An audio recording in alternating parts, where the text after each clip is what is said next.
అనకాపల్లి జిల్లా తగరంపూడిలో మాజీ మంత్రి గుడివాడ గురునాథరావు విగ్రహ ధ్వంసంపై ఉద్రిక్తత నెలకొంది. ఘటనా స్థలాన్ని పరిశీలించిన వైసీపీ జిల్లా అధ్యక్షుడు బొడ్డేడ ప్రసాద్ నిందితులను వెంటనే అరెస్ట్ చేయాలని డిమాండ్ చేశారు. కుల విభేదాలను రెచ్చగొట్టేందుకే విగ్రహాన్ని ధ్వంసం చేశారని ఆయన ఆరోపించారు. ఈ విధ్వంసానికి పాల్పడిన మాజీ జెడ్పీటీసీ పూసలపాటి భరత్ బాబు సహా వారి అనుచరులపై చర్యలు తీసుకోవాలని కోరుతూ ఎస్ఐ రవికుమార్ ఫిర్యాదు చేశారు. ఈ ఘటనపై పోలీసులు కేసు నమోదు చేసుకుని దర్యాప్తు కొనసాగిస్తున్నారు. దైవం కాపు నాయకుడు స్వర్గీయ గుడివాడ గురునాథరావు గారి విగ్రహం 2019లో తగరంపూడిలో పెట్టడం జరిగింది. మేము ఏ కార్యక్రమం అయినా ఆయన వర్ధంతి కానీ జయంతి కానీ ఏ కార్యక్రమం అయినా ఈ విగ్రహం దగ్గరే చేయడం మా రూరల్ తరపున మొదటి నుంచి వచ్చినట్టు ఆనవాయితీ. ఈ గ్రామంలో ఉన్నటువంటి కొంతమంది నాయకులు, కూటమి నాయకులు ఈ గ్రామంలో కొంతమందిని కుర్రోళ్ళని తయారు చేసి ఎక్కడో ఊరి చివర మిడ్ నైట్లో వాళ్ళకి మందు పట్టి ఉద్దేశపూర్వకంగా ఇప్పుడు సర్పంచ్ గారు చెప్పినట్టు 15 రోజుల క్రితం విగ్రహాన్ని తీసేసి వేరే విగ్రహం పెడతామని అనడం, గడిచిపోయినటువంటి రాత్రి విగ్రహాన్ని ధ్వంసం చేయడం ఈ ఎంటనే జరుగుతూ ఉన్నాయి.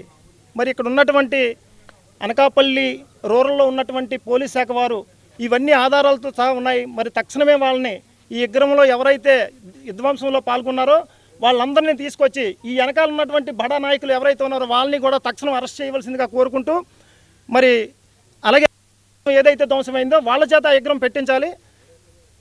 స్వర్గీయ గుడివాడ గురునాథరావు గారి విగ్రహాన్ని ధ్వంసం చేయడం అనకాపల్లి జిల్లాలోనే కాదు, అనకాపల్లి ప్రాంతంలో కూడా ఎప్పుడు లేనటువంటి కొత్త సాంప్రదాయాన్ని కూటమి నాయకులు తెరదీశారు.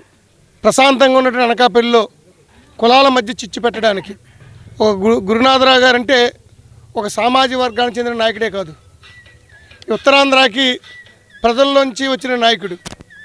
గుడివాడ గురునాథరావు గారు అంటే శ్రీకాకుళం దగ్గర నుంచి కాకినాడ వరకు తెలియని వ్యక్తి లేరు. ఒక లెజెండ్. రాజకీయాలు చేసినంతకాలం కూడా, ఆయన బతుకున్నంతకాలం కూడా ఈ ప్రాంత అభివృద్ధి కోసం, ఈ ప్రాంత సమస్యల మీద ప్రజా పోరాటాలు చేసిన నాయకుడు, ఈ ప్రాంతం బాగుండాలని కోరుకున్న నాయకుడు.